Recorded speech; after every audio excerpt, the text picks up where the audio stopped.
welcome to this video, and it's probably the most anticipated interview that I've done yet. I reached out to this guy, and I'm so happy that he said yes to do one of these. He kind of lives behind the scenes. Not many people see him in camera or chat to him, but he's very well known in Scotland. You've probably seen because of the title and the thumbnail. But it's Andy Stables, the creator of the Glendale app that pretty much everyone uses in Britain, and it's starting to kind of go worldwide as well. People in Australia, Norway, New Zealand are all starting to use his app, all to predict and forecast the Northern Lights. It's getting huge traction in Scotland. Everyone talks about the Glendale app. I always promote it as well for all my talks and stuff like that. And try and get people to download it because it's just so user friendly and people can just see what's going on in Scotland in real time by a nice user friendly kind of map. People put ticks and X's and share pictures on this app. So yeah, it's good to go behind the scenes and see why and how he created this app and what his views are of the Northern Lights. So really good. Learned a lot. It's a wee bit confusing at some points, but the app simplifies everything. And Andy is just an absolutely amazing person to create such an app, and it's for free as well. So link all the socials below as well. When I say it's an app as well, it's like a website. We talk about it in the interview, but it's like a website that you download to the app. All gets explained in the review. But yeah, it's a really good interview, and I think everyone should kind of learn from Andy Stables because he is the man in Scotland for Aurora from creating this app. Just amazing. So here's the interview just now. And Andy, thank you very much for joining. You're from the Isle of Skye. How long have you been up there? Have you been there your whole life, or 16 years I've been here. 16 years? Wow. Yeah, moved up from Yorkshire. Oh, what made you move up? Well, we bought a house here as a holiday home. Yeah. But when we kept coming up, we never wanted to go back home again. We just loved it so much. So we just made a plan and said, we'll give it 5 years, save up, and we'll just go. Well, it's more beautiful than Yorkshire. I think Isle of Skye is a beautiful place, world famous for many reasons.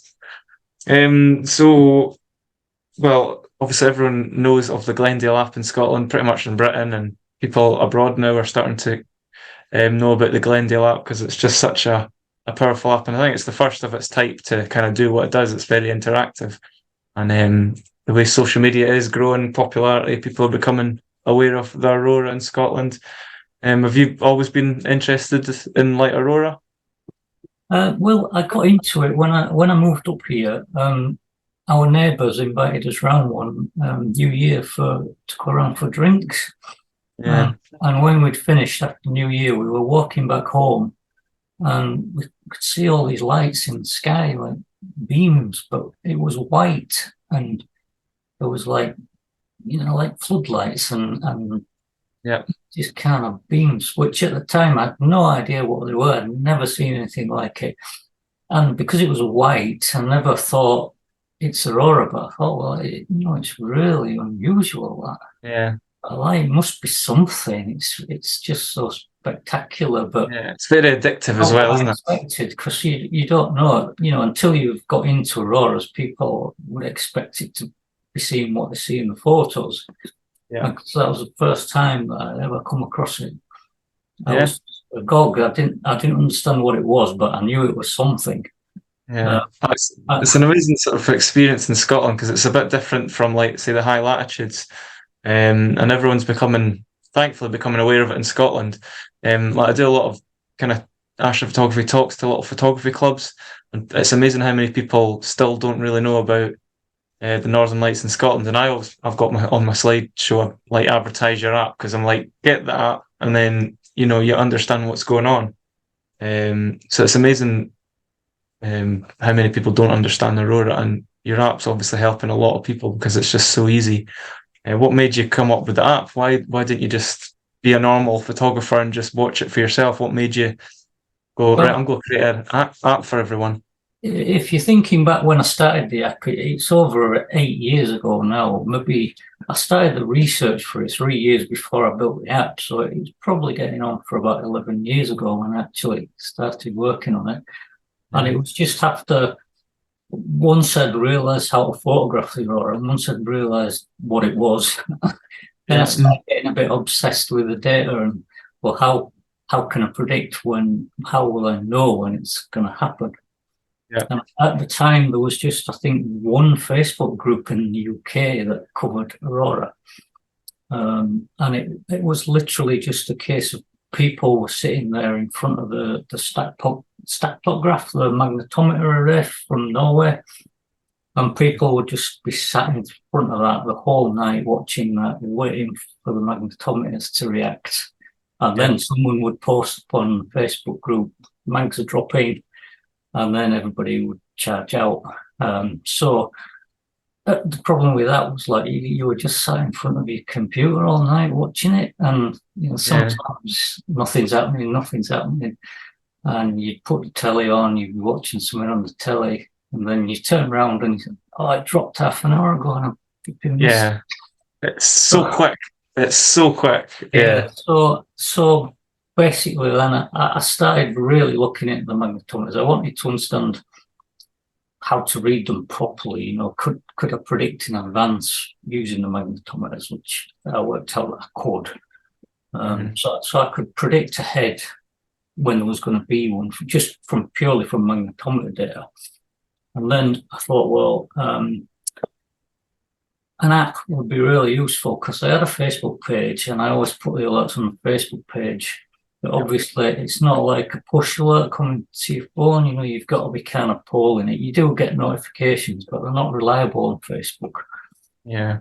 So at the time, the technology in the websites was just coming on that you could get web push alerts. So I thought, well, I'll make an app and I can put on a map where people can post up the sightings, people can see the sightings, and I can send push alerts. And I had to do it manually at the time. So I used to sit there watching the stat plot graphs all night, and then as soon as they started dropping, I would put an alert out for people. Yeah. They would know. And at the time I made that app, 1,000 people signed up almost instantly. Wow. I'd never expected it. I just thought it would be me posting my little tick so people could look on there, because Yeah. you used to get swamped every night with people sending me a message saying, "Are you getting anything? Are you getting anything?" And I Yeah. thought, well, if there's an app there, they can just look at it and they can see my tick there and they'll know if I'm getting anything. So they don't have to fill my message inbox up with messages every night asking me. Yeah. So it was that simple when it started. And then I thought, well, if I can get access to the raw data from the magnetometers, then I can actually automate the alerts, and then it's going to be much slicker. So I tracked down the address of the guy at the Tromsø Geophysical Observatory, and I sent him an email and just basically said, I think I could make a really good app, and I can, make some really good alerts for people in the UK that let them know when the aurora's happening. And would I be able to get access? And I'm not going to use it for commercial purposes. It's just totally, just going to be totally free and no adverts or anything. It took them a while. I think I created the app about September time. It must have been about 2015, something like that. And I wrote to them more or less, I think it was about November. And I never heard anything back. And I thought, oh, yeah, well, that's it. And then in middle of January, I get an email back from them with access, passwords, everything to get into the system. Wow. So very quickly, I'd done all the research work on the magnetometer stuff. So I very quickly built a substorm tracker that would use the data to track the phases of the substorm and then be able to send the alerts when the onset happened. Right. So I got that done really quickly within a few weeks, and then it was like that was just the whole game was open, and that changed. Changed aurora hunting. I was going to say, because obviously for a user, for users, it is incredibly simple and easy to follow. That's why it's so popular. You just see green ticks or you see a red X. It's so simple, and you've got all the graphs and stuff. But to program all that, did you have previous computing knowledge? Because I Well, would never know how to compute an app together. I'm actually a web developer by Right. trade. That's what I do. When I moved up to Skye, I landed a job at a local web development company in Portree. Perfect. Yeah. And so I learned, I'd never done web development before, but I learned it through doing that job. So, Yeah. I had all the techniques that I needed to build the app. So that was no issue, the app, creating the app itself was fine. Yeah. But obviously, once you've got the app and I've got the substorm tracker, and you can read all this in the behind the scenes, but the basic initial substorm tracker is really simple, and then I went for a much more complex version, and now I've scaled it up to the entire world. So, about 2 years ago, I finally cracked exactly how to get exactly the same functionality and same alerts and the 1 minute accuracy and everything for Australia and New Zealand. Yeah, I mean, yeah, you can Never literally had, see people in New Zealand putting ticks on now. It's yeah, and they'd really, never really had anything down under before that was accurate. Even the commonest thing that people use is KP, which obviously doesn't work, but it's also that's a southern hemisphere, a northern hemisphere thing, so it doesn't really function at all for the south. yeah, So now Australia's got, they've got a system that it really does work. yeah, And I'm really pleased with the take up. Some of the big groups that they've took it on board and they're running with it and telling people about it, and so the traffic's really increased. Number of yeah. users. I was going to chat about that. Obviously, I think you put up a post or something on your Facebook. It was either a year or a couple of years ago. But one night against it was like 600,000 or something in a night or something crazy. Well, Um, the Something traffic, like that. it does get into the millions of hits at night, on the big nights when it's happening, which is why it Is it? keels over sometimes. Yeah. Is it easy to manage? Do you have to like edit it out because there's so much traffic on it? It's just Well, going to keep building and building.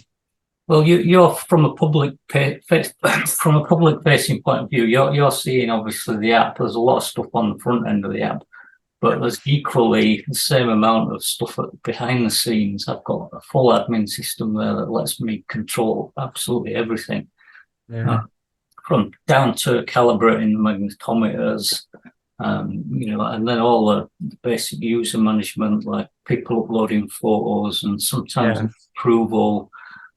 Sometimes the reports are needing approval, new accounts are needing approved, sometimes that kind of thing. Jeez, oh, it's like a full-time job. And then all the all the research projects that I've got going on. I've got panels in there so that I can monitor how the app's working, how it's running in different countries.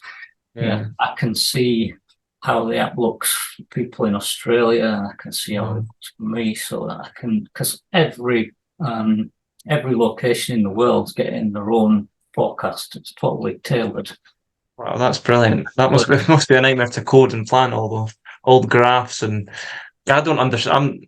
I wouldn't say I'm any expert at reading graphs and stuff. I normally just look for the substorms, look at webcams, look at BZ lines, and then I think the easiest thing is by looking at your app and just see if there's ticks. So even if it's a big activity, you just go, "Oh, I'll wait till something happens on Glendale." I think that's like the modern way of doing yeah, things. yeah, and I try to all the science is on there. So I want to obviously encourage people to understand the real Absolutely, yeah, how it works, substorms. But then there is the message at the top, which is just a simple summary yeah. that They're brilliant, them wee messages. and to tell people, obviously, if it's just looking a bit meh at the moment, or whether Yeah, it's thinking, that there's potential for major activity later, or I yeah, need down to I can actually put a time on it very often and say, the drop's going to come at 10 past 8 or whatever, yeah. that kind of thing, which obviously makes a massive difference if you know ahead when you need to be aiming to get to your point to see your aurora. Yeah. Yeah, yeah, yeah. No, the messages at the top. It's good. It's good anticipation when you see like moderate activity, like in the next few hours. You're like, whoa, But then it's good as well because you also explain things like, oh, bright moon, it's pretty much pointless, and then twilight is twilight. So it does simplify it for people, and it's just anyone can download it and just understand the Aurora really simple. But when we mean download, I think everyone knows it's not like on the App Store. It's like a website that you put onto your phone. That's what confuses a lot of people. Obviously, Yeah, the technology is called a progressive web app. It's exactly the same. If you're on an Android phone, as soon as you add it to your home page, it is an app. it's an app. It's in the App Store. It's in the app manager on the phone. It's exactly like all the other apps. No difference. Yeah. It's only the iPhone people who see it different because they see it a bit more like bookmarking a web page by adding Really? so on the. It's I normally just see it as just a normal app, I think. Are you on an iPhone yourself? Yeah, I've got it's just an iPhone there, and then it's just like that. You get the tile for it, but it's not quite the same experience on an iPhone as you're getting on an Android. Because on an Android, it's exactly like you took the app down from the App Store, so you get exactly the same settings and everything. You can set a custom, like a custom ring alert tone and things. That works fine. It works good enough. Yeah, it works fine, and you can't get the push alerts obviously on Apple devices. Yeah, but on Android you can get the web push. Yeah, no, that's good. Talking more about like the Aurora, have you got any like notable Aurora experience? Have you seen any trends over the past 3 years? Obviously, when you moved up to Glendale, what's like your best show, and have you seen it getting? Obviously, looks like it is getting stronger the past few years, with a lot of strong shows at the start of this year. Have you noticed any trends? Really lucky because when I started the app was just at the tail end of the last solar maximum. So I've come right through the full cycle now. So we went through the minimum a few years ago, and then obviously for me, like on the app, coronal holes were the thing. So there's a lot of work went into the coronal hole panel, to make that really useful for people, so that you can compare what it looked like 27 days ago against what it is now, and put the forecasting in because it was all coronal hole based back then. There's very rarely any CMEs, but now as we're coming into the maximum again, it's all CMEs and no coronal holes. There's a lot of flares and explosions happening now. So the big focus on the app at the moment, the things I've been working on over the summer, I spent 6 weeks working on a new CME detector. So the coronal mass ejections panel on the app, which is basically tracking the LASCO imagery, looking at solar imagery, looking for the CMEs emerging from the sun, identifying them and picking them out and making them easy to spot and putting a ring around them, an orange outline so that you can see them. And people who've got a star rating on the app, they actually get it animated so they can actually see it moving, like a video of the coronal mass ejections. And there's a summary list there and estimates of when the impacts are coming. So everything on your app, haven't you? Jeez, so that's been the focus over the summer because obviously now that we're at the maximum, it's all about coronal mass ejections and flares. So a lot of work gone on to that. Oh, I can't wait for it. I've never experienced solar maximum. I've seen people's pictures from the last solar maximum, and there's like arcs like overhead. And there was a gentleman I talked to in Dundee, and it was decades ago, but he said in the solar maximum the arc was like away, like under Orion from the south.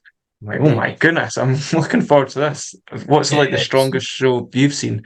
Well, the first really strong one I saw was the 27th of February 2014 one, which was an absolute stonker. And that was totally full colour by eye, right overhead, right behind, every which way you looked. The full dancing experience, everything, like fluorescent lights turning on, going bink, bink, bink, bink, bink. Yeah, that's amazing. The one in February, that was the strongest one I've seen. It was like February 28th, and it was just a wall of red. It wasn't like, there was a tiny bit overhead. I think it was overhead in Shetland, but oh my goodness, the sheer power of it is scary. So if that comes overhead. That was exactly the same day. It was 27th of February when that. It was exactly the Jeez, yeah. same day, but just 9 years later. And it was the same scale of show that, yeah. So Yeah, that's amazing. Have you ever been to like the Arctic latitudes, Iceland, Norway, and oh, seen it up there? I very rarely leave Glendale, and I very rarely Yeah. do interviews or talk to anyone. So I never Thank you. leave Glendale where I live, to be honest. No, you've got a stunning area, and to be honest, you seem to. I know everyone talk. The west coast of Scotland's a bit cloudy, rainy, but you seem to get a lot of clear skies because you're always posting a picture of something aurora, and I'm like, geez, how has he always got clear sky? You always seem to get a good bit It's of clear not skies. true. It's not true. Most nights, obviously, you're going to find a gap if you work at it. So Yeah, some nights it's absolutely torturous. I mean, you yeah. just There is constantly trying some to. nights you post pictures, and you have it is like a lot of cloud, and you've take a picture of a wee gap through. Are you just up like all night, just going, oh, there's a gap now? Yeah, Because that yeah. must be exhausting. Literally, that's how it works. Yeah. Jeez, oh, Yeah, oh, bloody hell. I take the photos from the bird table, which is just outside my front door. So I only have to walk about 3 steps. That's I'll be amazing. Yeah, that's the dream. yeah, so it's really handy if you're into studying auroras. Yeah, and it's perfect for you for recording and stuff. Yeah. But What obviously, camera they're do not you the use? prettiest of photos. They're just what I To call work. testers. Yeah, they're just on the Fantastic. bird table. But so it's the same scene most nights. On if you're following the Glendale Sky Auroras page, Yeah. I post the pictures on there live as I take them. So I'll go outside, I take the picture, I come back in and I stick it up for people to see. Yeah. But they're just the testers. So they're exactly bog standard from the bird table. So they're always the same position. They're always the Yeah. same settings and they're always the same processing. I have a standard preset. It doesn't do a red lot of processing. It's No. just basically to That's make everyone consistent so that people can just look on the page and compare any 2 nights and go, well, yesterday was better than tonight, or I can look at the photo and go, oh yeah, that's looking pretty good. I'm going to go for it. yeah. Yeah, So, that's good to keep the same thing, so same setting, some same. people when they're going out photographing, they're turning a mediocre aurora into a big aurora by pumping up the sliders. Yeah. But the point of the Glendale Sky Auroras is for science. It's for me to be able to for science just to know I can compare any 2 photos of mine from any days and know which was the better night and Yeah. when it was the strongest because there's no crying about with the sliders to make. Yeah. No, that's brilliant. That you're Like, probably like the Scotland's like Aurora Observatory sort of thing. It's just you've got one view, you're studying it every night. yeah, And yeah, that's it'll be just the good for test of the recording. app. That's how I started the app. Was I spent 3 years. I just photographed the night sky at about 5 minute intervals all night, every night. Yeah. 3 years, and then I came back in and I compared all the photos against all the data, all the magnetometers to work out exactly what data you needed to look at to be able to predict it and to Yeah. monitor it and to track what it was going to do. Yeah. Well, I know what's next, and you've probably thought of it already. Like a live camera. A lot of people are doing all live cameras now. Just have a live continuous feed. Is that everything you've thought of? Because Iceland and Norway, they all do that sort of stuff. Well, a lot of people do live cameras, and there's apps doing that, but it's not a Yeah. thing for me. I prefer to be out there with it, and then I can come and let people know that it's happening. I can update. I'm updating my records all the time. So if you Mm. look on the app, you'll see little notes that I put. There's at the top. There's a little section where I'm just annotating what I'm getting when I go outside. So Yeah. they're just little notes for me, so that I know. So I go outside, and if there's aurora there, like something last night, there was like I think I put something like there's a band between 6 and 10 degrees, and Yeah. some faint rays up to 30 degrees. So I'm Mhm. just taking notes of it for my own use. But obviously, people can read that. It's going out live, but people can see it. Yeah. So you're manually doing that every night. So every night we're reading that thing. That's you who's typed that. It's not an That's me. automated thing. I know that's me going out and looking at. I take the photo and I Oh, come in. I'll upload the photo onto the app and onto Facebook. And I'm making little notes there. So when it's changing pattern, if something interesting's happening with it, if it starts to do rays or it forms an arc or a band or something, then I put a little note there so that I can find them later if I need to get back to it. Wow. Jeez, no, it's definitely it's a good record thing. Obviously, Aurora is a big thing, but you also do like the Noctilucent and Clouds as well. This season was a bit, I don't know, there's series out there that, coming into solar maximum reduces Noctilucent and Clouds. But I mean, you've recorded some nice displays this year. I've had a few, but it has been hard work this year, yeah, because the first half of the season we had clear skies nearly every night and there was virtually nothing. Yeah, I remember that. I remember I went on like a personal holiday up to the Moray Coast and stuff, brought my cameras and that was clear. We'll get some NLCs. Nothing. I've got one good show this season. I don't know what's going on with them. Yeah, well, I've only had one good show that I would call a real show, and then the others are just mediocre. It's something to do throughout the summer for like your app as well. Gets a wee bit of engagement. Some people are becoming aware of it. Yeah, people can, obviously, I put that on a long time ago. People can report the sightings, but a lot of the stuff I do for Noctilucent Clouds, I actually do research in that as well. I was wanting to find, how you predict, how you can say when it's going to be best appear and when it's going to be strongest and that kind of thing. Yeah. So I did a lot of research, obviously recording people's sightings, but I record exactly what the sun position and the angles are. Yeah, I see that. You've got the sun positions, yeah. So I record all that, and then from that, I basically worked out exactly at every location on Earth what you need the latitude and what sun position needs to be for you to be able to get when it'll be strongest for you, and the fact that you get some places get 2 instances a night because the sun drops lower than you can actually get the Noctilucent Clouds, and then it comes back up again, so you get 2 sit-ins in some places. And I could get I worked out exactly what angle it needs to be at every latitude.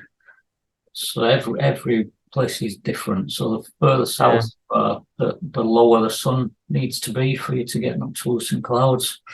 And the further north you are, the higher the sun needs to be. But then at both extremes, you reach a point where the sun's too far one way or the other for you to actually get anything. And then at the start of the year, just before the Nox season began, I started doing this illumination profile. So there's a little graphic on there showing you exactly where in the sky and how high it's likely to be, and how relative strength of the Noctilucent Clouds are likely to be if they're in that position. Yeah, it can't predict that the clouds are going to be there. Yeah, it's hard. It's a hard thing to predict. But if the clouds are there, they'll be at that position in the sky, and that's the relative brightness that they'll be against the twilight background. So there's a little graphic that I put on this year that's new. Yeah, I think I saw that. Yeah, it shows. I spent a few weeks at the start of the year working on that and getting the graphic. It's a lot of work. Jeez, it's a lot of work. It's just you're pretty much a scientist because it's no easy thing not doing all these graphs and degrees and angles and stuff like that. It's pretty sciencey. What else was I going to say? What's your sort of plans for like in the future? Have you got any plans? Because obviously this is going to gain traffic the more, as soon as we get a huge big Aurora show over Scotland and everyone can see it, everyone's going to be hooked on Aurora, and your app's only going to gain more traffic. What's your plans for the future recording Aurora? I've had a few snags recently with it being falling over. I spent absolutely hours and hours optimizing things to get it to work more efficiently. Come September, when the traffic starts really ramping up again, it's pretty quiet over the summer. Now, once the traffic starts coming up, then I'll have to open the server. It's running on a cloud-based server, so I can just throw in more processors and more memory, but obviously it costs. So I always thought because your app's like so good, and I always just recommend it to everyone because it's literally so easy to read and just so simple. Like you could be in your house and just keep checking Glendale, and then you know what's going on. Like you could literally charge anything, and people would still pay it because it is that useful, and it's so key to people seeing a good Northern Light show, which people are pretty much addicted to now in Scotland. You could just even if you charged like £1 for everyone, you would make a lot of money. The problem is though, it's like Twitter, when you start charging for things, they go down the pan. And I'm only licensed to use all the magnetometer arrays, but purely non-commercial. Yeah. If we ever get to the point when things get seriously expensive, I mean, I'm going to double my monthly credit card bill for the app when I put another processor on at the end of in September, October time. It'll start struggling. Yeah. Well, I hope it's always up because it's definitely it's. What was I going to say? I think there was one night, was it February?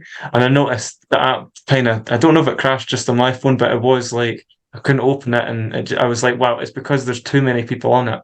Yeah, well, what happens is that it's, you get the press that it gets on the TV and it gets on, it gets in the newspapers and everything. So there's going to be Aurora tonight. So everybody gets really excited and people, obviously it's very kind. People spread the word about the app. Well, it needs to. Then what you've got is you go from sort of a typical sort of busy night. You might have maybe sort of 3,000 or 4,000 people using the app simultaneously. Yeah. And you can times that by 5 or 10 on a busy on the nights when the press really big it up. Yeah, you notice that even if it's, if people know what they're doing and it's like completely full cloud cover, but all the press is saying huge chance for Northern Lights, and something like going on Glendale, because I know it's like full cloud everywhere, but you see hundreds of clouds. It's like, everyone's waiting for this. But yeah, you just see so much activity. So all the people, they just kill it dead if I let everybody carry on it. So I've got an emergency stop button in the app that I can press that basically switches out everyone who's not a longer term user of it. Oh, really? So all the the people who see it in the Daily Mail today and want to get on the app tonight, then they would get just locked out. Wow. No, that's a good power to have, obviously. What that does is it keeps the app running for all the people who are using it every night, all the hardcore people who are hunting all the time.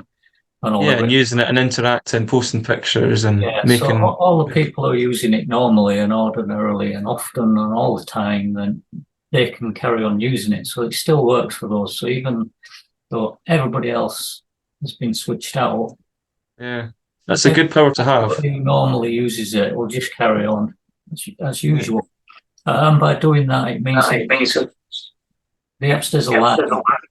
And so it can carry on recording all the scientific data that I collect. People who are actually on it can keep reporting the sightings and things. And also it can still run and function to send out all the alerts. So even if you can't actually get onto the app, you will still get the alerts coming through on the phone, even via the web push. Yeah, I mean, your Facebook's really good as well. Obviously, if anything happens major, you go on your Facebook page, you've probably posted a picture of something. Yeah, you'll still get, if you're still on the app, you'll get the alerts from Telegram. Twitter, they're switching me off, so you can't get them on Twitter anymore. But you can still get the web push on Android and Telegram. So people should sign up for those and not panic if they can't get on the app, because they're still going to get the alerts. Yeah, no, that's good. Yeah, it's a good control to have, because you'll definitely have to control it. I bet you, like, say if you know that it's going to be clear skies, no moon, huge activity, you'll be like, right, I've got a big night ahead of me. I'll just sit down and. Well, usually it doesn't keel over. Usually it's only when the press get hold of it, and more ironically, it's not usually the night when the actual aurora happens that the problems occur. It's normally the night after. Everybody missed it the night before, suddenly wants to be on the app because they think he's going to do it again. So yeah, there was one night. Oh my! I remember. What was that night in February? Absolutely monumental. It was clear sky. I think it was quite a bright moon, but it was clear sky. Everyone and their dog pretty much saw it in Scotland, all over Facebook next day, all over the news the next day. And it was meant to be a wee bit strong the next day, but it was a lot of cloud coming. But I think you guys over in the Isle of Skye were a wee bit clear. So I remember I was chatting to photographers on like Instagram, and everyone was in the Isle of Skye to try and chase these clear skies. And it wasn't as great as last night, but you could just see online how active everything was. And yeah, that wasn't the best night. The night was obviously four because Aurora's it just comes out whenever it wants. So it's just a hype. You need to know what you're doing before. Don't go by the hype. yeah, you get a really good one, and of course it's all over Facebook the next day, and then everybody's like, "Well, oh, how did you know that was happening?" And then people say, "Oh, well, I used Glendale app." Great. Yeah. So they sign up on Glendale app thinking it's going to happen the next night, but the Yeah, even though there's nothing happening, that's it. it's all past. It was done yesterday. Yeah, the best thing I always say, like, say if there's good chance for northern lights and it's nice and clear, go out and photograph something else. Photograph like the Milky Way or Orion and stuff. But in your mind, just think because might pop off, the aurora might come out. So if you're photographing the Milky Way or whatever, just every now and then, yeah, check Glendale. Go, nope, nothing yet. Nope, nothing yet. Oh, and then as soon as you see the green ticks happen, bolt it to the north facing view. But yeah, it's hard to just go out just for aurora because it is a bit tricky to predict. Most times. If you use a map, you're going to know in advance. You're going to get at least 2 hours warning. Yeah. Solid, reliable warning. It can go up to 3 at times. It just depends. But you need to use the IMF data to tell in advance what's going to happen in conjunction with what the substorm's doing. And that lets you see it's between 1 and 3 hours up front. And at certain times, some conditions I can actually put a time on it and say it is going to happen at 9:20. Yeah. And there's other times when you can't. For example, if the BZ stays negative, constantly for hours. If it's a really big red line constantly down. Impossible to predict when the drops are going to come. So you can't predict when the onset of the substorm is going to happen.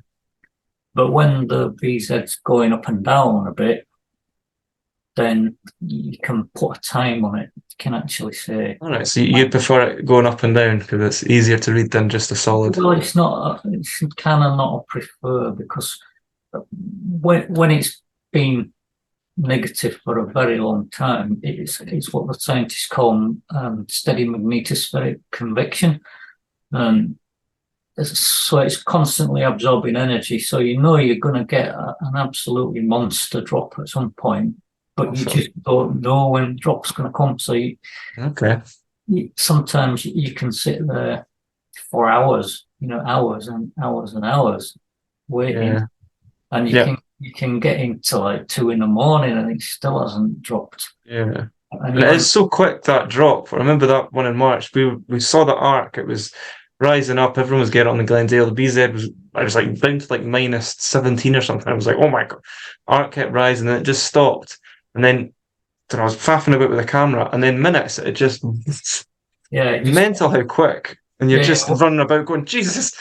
Once that reconnection occurs and the expansion phase, it can be all over in half an hour. Just absolutely, it's lapping all the energy's being released in just one big massive whoosh. Yeah. Oh, can't wait. You need to be on it. Yeah. And if you're on it at the right time on the expansion phase, you can get the full burst of full colour sometimes in the drop. Yeah. But it's all about getting you in the right place at the right time. So obviously, if you're waiting for the alert, you're going to get it's on the drop already when the alert comes. So really, you're better if you're looking at the app. in Yeah, yeah, advance. definitely. It just It's the gives hunt you, as well.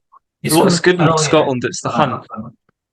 Yeah, Scotland's good for just hunting the Northern Lights, and when you get that show, it's a good reward, and it's Norway, Iceland, and stuff. It's just all over the sky all the time, well, mainly. But it's a proper hunt for Scotland. You don't get it every night, but when you do, and you get a good show, you remember it very Oh, it's much. not worth it. Yeah, it's superb. You Yeah, just need to be on the expansion. You've got to be on it on the drop, yeah, and that's the challenge if you need to travel. So if you're looking on the app in advance, it's going to tell you in advance. It can give you a time in advance when it's going to happen. If you yeah. look at that, you know when to get in the car and get yourself out. Yeah. Yeah, It, it's not even like just rookies and stuff. And I did it myself, just learning. Obviously, you see these apps, you see your app, you see Facebook, it goes bang. Well, everyone's seen it 2 minutes ago, huge big thing. Everyone rushes in the car. But by the time they've rushed in their car and got to their area, that's it. That's yeah, it, gone. Yeah. it can There's become no point seeing it and then going out because you've missed it. Yeah, so sometimes it can last you a whole night. Sometimes they go Yeah. on much longer. Um, Yeah. if the BZ's going up and down, you Yeah. can get one big drop, and then you can get another big drop. Yeah. Well, that one in February, it was twilight. I was shooting the Milky Way. It was a great show at like I think 9 p.m. to like midnight, and it was great. Went to bed a wee bit in the car because it was so good. Photographed the Milky Way, and twilight was coming, and you could still see pillars, and you're like, "Geez, it's been going all night," and there's constant pillars all night. So hopefully we get more nights of that because it's just ridiculous, and We it's will for certain. Yeah, yeah, and it's good. You get the Milky Way arch with the Northern Lights in the north. It's just it's the yeah, best thing ever. we get better shapes when we're in the maximum. So the next few years, you get much better structure in it. It comes a lot closer. Yeah, If you look on the app, there's like a green shading on. If you usually you'll see it if you look on the Scandinavia map tab. uh, There's green shading which shows you where the aurora actually is. yeah, It's different to the one that you see. You see these things that don't work. These ovation models, ovation maps, aurora maps that a lot of the apps have. yeah, Where you see in the globe with the yeah. dot. The zone. That's just completely made up and it doesn't work. Yeah, But it's just an average, it's just donuts. it's Yeah, all just based on KP and hemispheric power. yeah, Um, if you look on the app on the EU tab or Canada tab, you'll see where the actual aurora is. That's calculated from the magnetometers to yeah, work out exactly where the upper and the lower electric jets are running. That tells you exactly the band where the aurora sits. So yeah, you can see as the substorm's expanding, you can see that moving further down. And when it gets super, super strong, it'll actually come onto the UK map at the top. yeah, You'll very often on the Iceland tab, you see that green shade completely cover Iceland and sometimes move below yeah, Iceland. yeah. When, That's when, when that's happening, the aurora's coming much closer to the UK. So you're seeing much more structure because it's a lot closer. You see a lot higher in the sky. The rays are much better. yeah, And the subaurora light, the pink one that runs at a slightly lower latitude, then you can get that coming overhead. So even if it's not an exciting overhead like the corona when yeah, the green band comes overhead, but quite often people are photographing just concentrating on the aurora that's in front of them. So it might be up at like 45 degrees and it's a yeah, pretty impressive green aurora. And yeah, they get to do one pointing up. And if yeah, you do one pointing up, you can have the pink red band is yeah, actually coming overhead, yeah, whereas the rest of it's happening in front of you. Because there's yeah. about 400 I've never, mile difference between the two.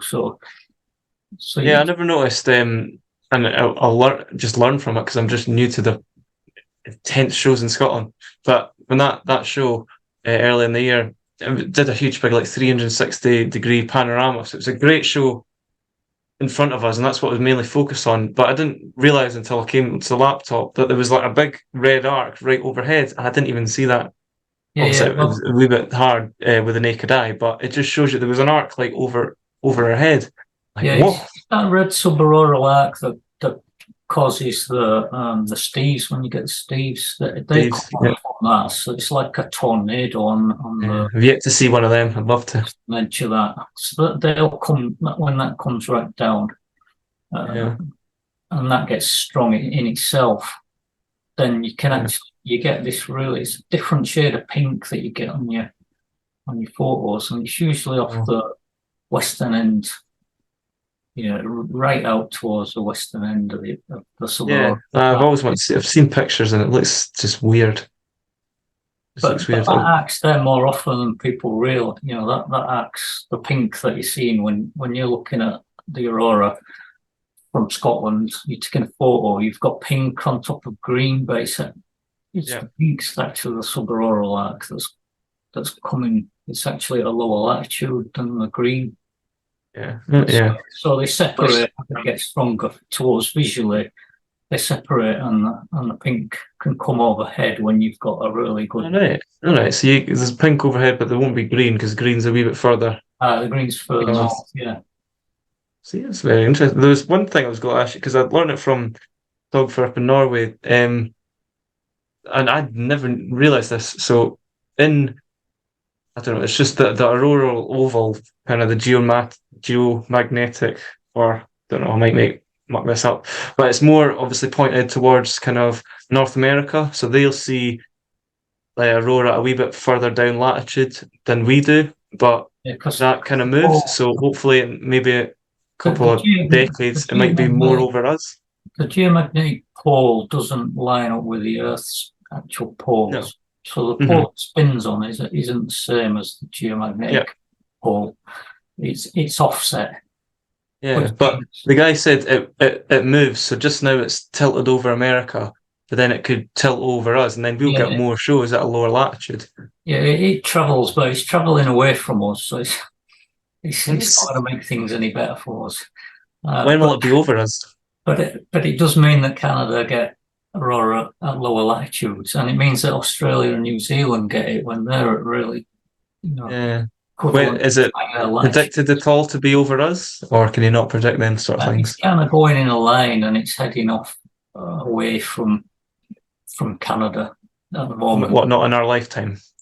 No, it won't. So annoying, eh? So these, I always think you hear these amazing stories. People seeing Northern Lights are way really far south, and it's like that's probably when the aurora was more over their latitude, and it just shows you how it moves. So in a few Well, maybe century, England might get a coronal thing overhead and stuff. well, we will get them in the solar maximum. We'll get the auroras overhead. We'll get a full corona with the rays going up straight over your Jeez, I'm head. so That, nervous, so nervous. that will happen again, in the next few years.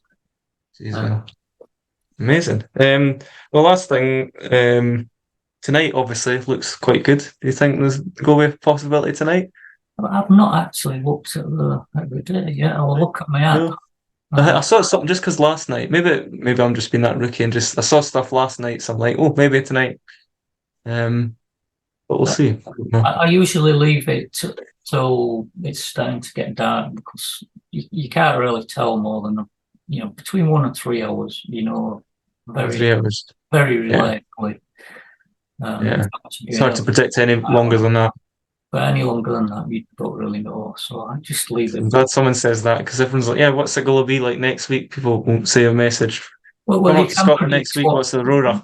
you can. I don't get that wrong. You can predict like what's going to happen next week, in next days, and even up to 27 days, but not to any kind of precision as to whether you know that you're going to be going out at night. I suppose you can tell when there's a flare going to be in Earth direction or a coronal hole by just watching the sun. You Well, don't know. if there's a coronal hole, if we get a big show tonight that's caused by a coronal hole, that coronal hole is going to rotate back round in 27 days. You can follow all this on the app. Yeah. So you can see that it's going to come round. And it might have closed up by the time it comes back round, but you can actually see 9 days before because it Yeah. comes on to the sun's west limb. so you can see east limb. Sorry, it comes onto the sun's east limb, so you can actually see it traveling from left to right, but you can see that a good time in advance before it's actually going to happen. So you can see if it's as big as it was last time, or closed up. So you know if you're going to get on a certain day or dates, you can narrow it down to that pretty reliably. Yeah. And then obviously once you're on the day in question, then you need to be looking at the stuff on the app, and it's going to be working out exactly. It'll tell you if there's potential, and then it'll go from saying, well, there's potential for stronger, or it'll go from that to saying, strong, strong activity likely in the next few hours. Yeah. It'll go from that to saying, next burst of activity is going to be at 10 o'clock or whatever. Yeah. As it firms up, because obviously you need to collect the data, you need to understand all the trends, what's happening over time. It takes time to analyse all the stuff. It's a cumulative effect, the BZ. It's not like the BZ goes to, if the BZ's at 5 and it drops to -5, nothing's going to happen. It's got to be doing that for a while. Yeah. So some people, you'll see them, they'll look at one of the aggregator sites, they'll have those on the phone, and they'll go, BZ's dropped. We've got Aurora now in the sky, but no, it needs to stay that power. Well, it needs to first. It has to arrive at Earth, right? And then it has to stay negative for about an hour, and then you can get some Aurora. Good to know. So that's very good to know. It has to stay negative for an hour. Normally, it kind of go to. It's just me just thinking. There's a full complex calculation that it's really complex. But it's roughly an hour is a good guide to work from.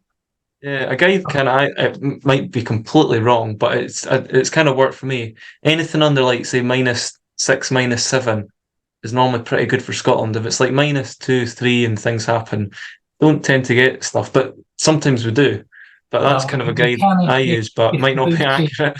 No, that's not, because if the BT is really strong, if the overall strength of the field is really high, then it only needs to touch into the negative, and you're going to get a big show. So much to learn.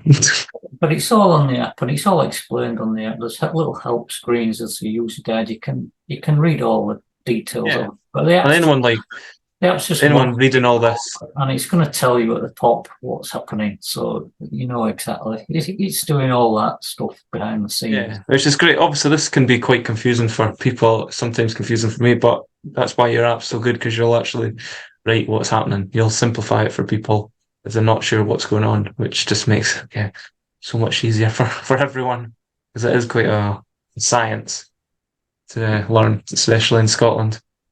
But we'll hopefully get some Aurora tonight. I don't know. We'll see. I've got clear sky at the moment, so I'm hoping. I'm just looking out the window. Yeah, we've got a lot of clear sky. We've got a lot of clear sky down here in Perthshire. So, but the moon's a bit problematic. So I think it rises like 12 or something, 11, 12. And it's getting bigger, isn't it? So I think it's getting bigger. I've not been paying attention, to be honest. But summer. I have no idea what the moon is. It was a reasonable size last night, about 50% I think. It takes the edge off it. When it's weak, you can't pick it up. It needs to do something a bit more impressive for you to get it. Definitely. Yeah, to get a big show on a new moon, that's what we're all wanting. But thank you very much for joining. I appreciate your time. I know I probably only said let's chat for 30 minutes, but I could just chat about Aurora for so long because there's so much to chat about. And I'll obviously keep promoting your app, because everyone needs to. I think everyone in Scotland needs to have your app, because it's pretty much the best way to kind of see Northern Lights in Scotland. Why do you think that? That's why I thought I'd just really like to speak to you to put a face to the app, because everyone uses it and not really seen behind the scenes. So I think a lot of people would like to hear your point of view and stuff. So thank you very much for joining. You're welcome.